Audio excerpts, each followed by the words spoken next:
Olá, outro dia o Júnior pediu, acho que o Júnior, se não me engano, é do Amazonas ou do Mato Grosso, que ele está com um monitor eletrocêntrico com problema lá. Esse aqui deu defeito na rua, o primeiro defeito do danadinho furou o flyback, vejam ali, ó. O flyback foi para o espaço. Nem limpei nem nada, só trouxe para fazer um vídeo porque eu prometi para ele fazer um vídeo sobre isso.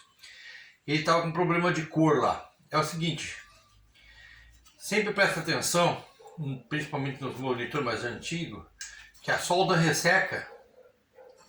Ressecar chama-se solda fria. Quem é acostumado com eletrônica já sabe o que significa solda fria.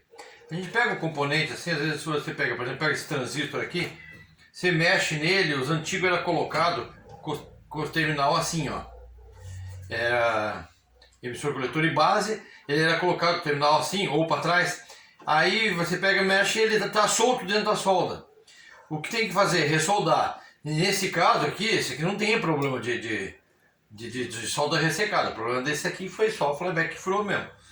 Né? O monitor inclusive está ligando, normal. Só que vazando alta tensão por ali, pode ver que até pegou um pouco na ponta do capacitor aqui, ó, chegou a pretear o bichinho ali. Bom, então para ver isso quanto a cor, que ele falou que está com um deles com azul sobressaindo. Primeira coisa, olha isso. Se você está com azul sobressaindo. E nos mais antigos, esse conjunto aqui, por exemplo, esse aqui é o ganho de cor que vem da placa, que vem o sinal da placa.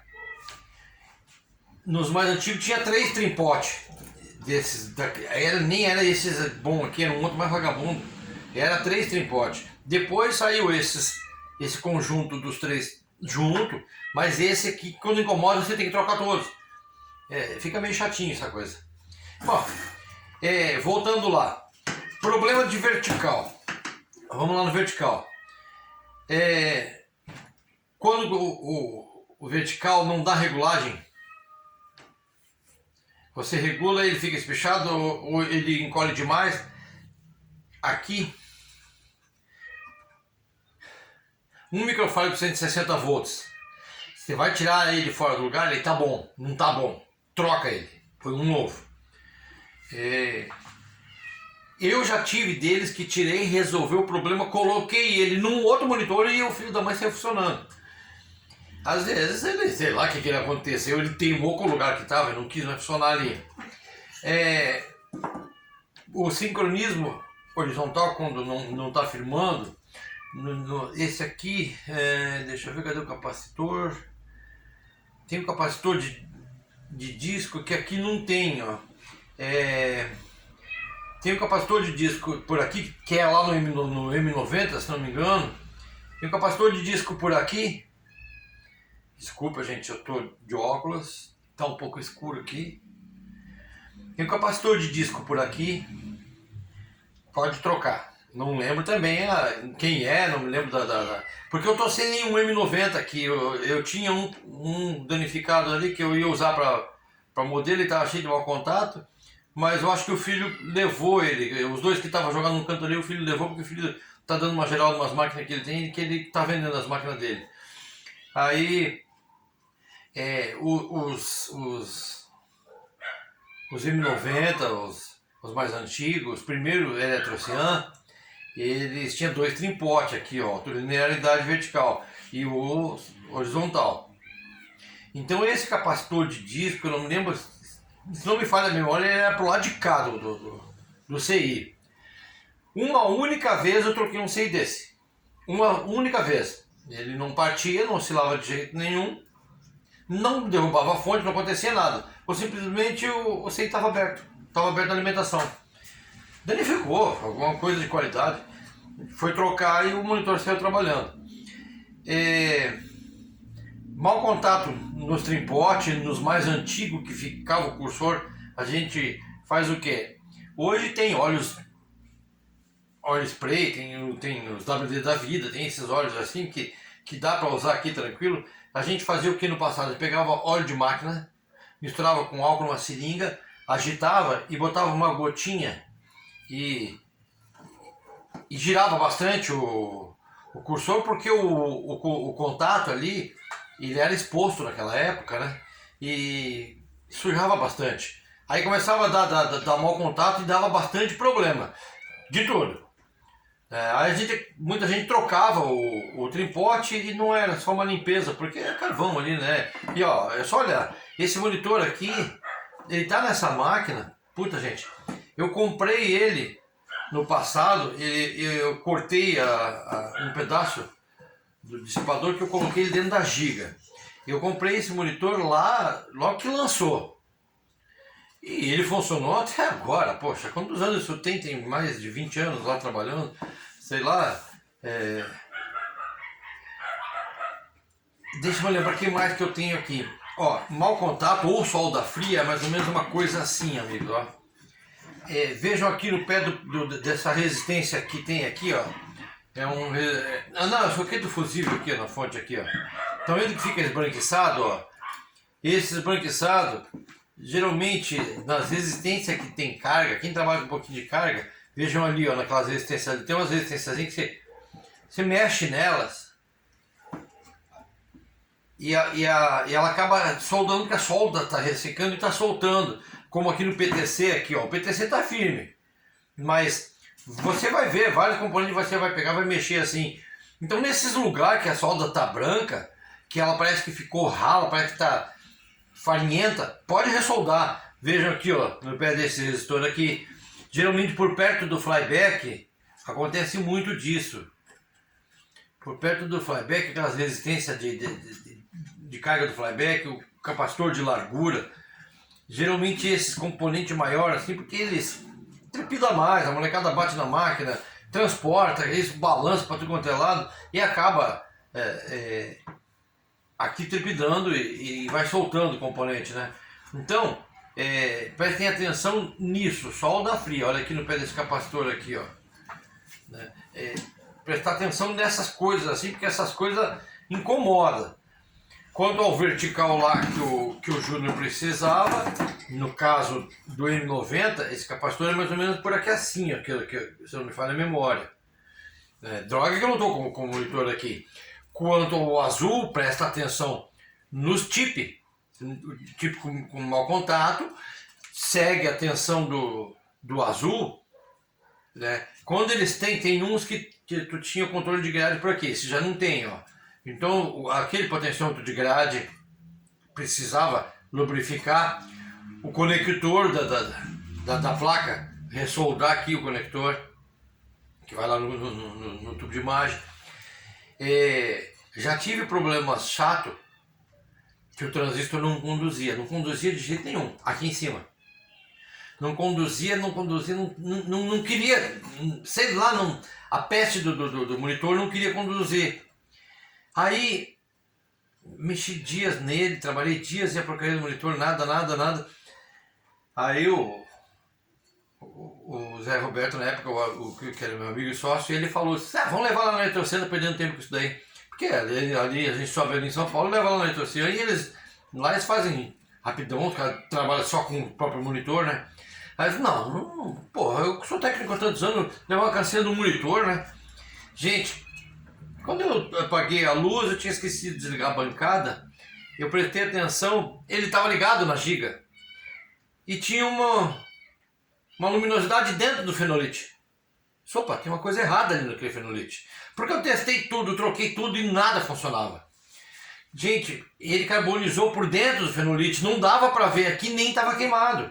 Aí no escuro apareceu aquela luzinha dentro assim, não me lembro de que cor que era na alimentação no coletor do transistor aqui, e ele criou um carvão, ele carbonizou, criou uma resistência e ele desviava, porque quando o transistor está conduzindo, se você colocar entre base e emissor, você vai ter um 0,0010, vai ter uma voltagem bem baixinha quando o transistor está conduzindo. E ele tinha as voltagens, estava tudo correto aqui em volta. Por que eu fiz? Eu pegava de outra e vinha trocando para cá. Mas só que ele não tinha, não aparecia dessa voltagem. Aí o Zé, não, é o tubo. Não é o tubo, porque ele veio da máquina com defeito, com esse defeito. Aí chega aqui, tá na giga, e botava outro monitor na giga, não tinha problema, então não é o turbo, né? E então ele fez isso, né? Ele dava uma fuga por dentro, eu peguei, furei, raspei, fiz um buraco. Tava carbonizado, acabei que o carvão voltou a funcionar. É aquelas canseiras que judia do cara, que daí aí o técnico pena um pouquinho, né? Porque tu não tá contando com uma coisa dessas, né? Outra coisa que acontece muito comum, por exemplo, quando você tá levando a máquina no ponto, tem degrauzinho dentro das coisas, você vê rodando com a rodinha, tum! A máquina bate assim. Essa batidinha parece que não é nada, mas é. Ela causa uma pane dentro do tubo de imagem. Aí você liga, ele funciona 2 minutos e começa a escurecer. Você acha que é monitor. Não é o monitor, gente. É o tubo de imagem que danificou. Aí quando você pega e tira o fio terra daqui, o tubo volta a funcionar. E aí você fica, e agora? Eu vou deixar sem o terra? Pode deixar sem o terra. Eu já tive máquinas que ficou anos sem isso e funcionou. Mas você tem que isolar daí o terra daqui. Aí teve um problema numa máquina que você tirava o terra, mas ela não funcionava. Ela funcionava e voltava a sumir. Aí eu, pô, o que eu vou fazer, cara? Aí eu lembrei que uma vez um cara que não era técnico, o cara não, ele mexia. Ele nunca estudou nada de eletrônica. E na época as placas de jogo tinha menos 5 volts, e sem os menos 5 volts não tinha som. E esse cara fez o quê? Ele não sabia disso, ele viu que não funcionava e ele estava com o esquema do Jamba na mão, do conector da placa. Aí ele viu que faltava os menos 5 e não tinha nada ligado lá. Ele pegou e prendeu um fio ali e prendeu no terra. E o som ficou funcionando, um pouco mais baixo, mas ficou funcionando.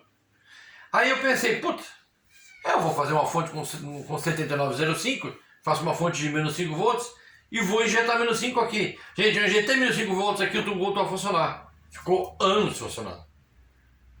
Porque, então preste atenção, quando arrastar a máquina por aí, a trepidação, o balanço da máquina, essas batidinhas, que nem nesse caso que aconteceu isso, o bar do cara tinha um degrauzinho, era um degrauzinho assim, sabe, era um degrauzinho pequenininho, mas ele descia, ele recolhia a máquina de noite e toda vez que ele trazia ela para a rua, ela tuc, e as rodinhas da máquina é de nylon desse tamanho, a pancadinha que ela leva parece que não é nada, mas acontece isso. Então é muito comum e essa pancada vai fazer o quê? Vai gerar mau contato nesses componentes que estão aqui, porque todo esse conjunto, geralmente o monitor, eu sempre optei por usar um monitor parafusado na parede da máquina, na lateral da máquina, mas muita gente põe na prateleira. Então na parede assim, ele fica todo mundo pendurado, né? Na prateleirinha ele tem um pouco mais de conforto. A única coisa errada, porque eu já cheguei num ponto, o monitor, a máquina parada, o monitor pifado, cara, eu acho que eles viraram a máquina de cabeça para baixo. Tinha fichinha aqui, gente. Pô, ele fica no mínimo uns 40 centímetros longe da caixa de ficha. Pô, tinha ficha aqui dentro, né, no meio das coisas. Aí eles devem ter. Porque quando você sai do ponto, cara, dono de ponto, eles são uns pés de chinelo. Uma fichinha não vale nada, mas ele rouba. Ele arrebenta a máquina para roubar uma fichinha. E os moleques também. Aí ele diz que é os moleques. Mas geralmente a maior parte é o próprio dono do ponto que não presta. Então é isso que acontece. E por exemplo, ó, vejam aqui, ó, esse transistor aqui, ó, como é que ele está soldado. Ele não tem dissipador, não tem nada. Então para ele quebrar um terminal ali é fácil, porque olha aqui, ó, ele está macio. Vai dando pancada nessa máquina para ver se ele não vai acabar trincando, ainda mais que já tem anos, o metal está ressecado, essas resistências aqui, ó, tudo que é essas coisas maiores. Então Júnior, assim que eu ver onde que o meu filho colocou os outros dois monitor, tem um M90 e eu acho que um M90 olha lá. Eu faço outro vídeo, mas eu espero que aqui já te dê uma luz para resolver o teu problema dos teus monitores aí. O ideal seria nós fazer uma live, tu pegar o teu monitor, liga na bancada, eu vou vendo por aqui, pega um monte de teste, eu vou te instruindo por aqui, a gente parar um dia só para fazer isso. Vai fundo, conta comigo aí.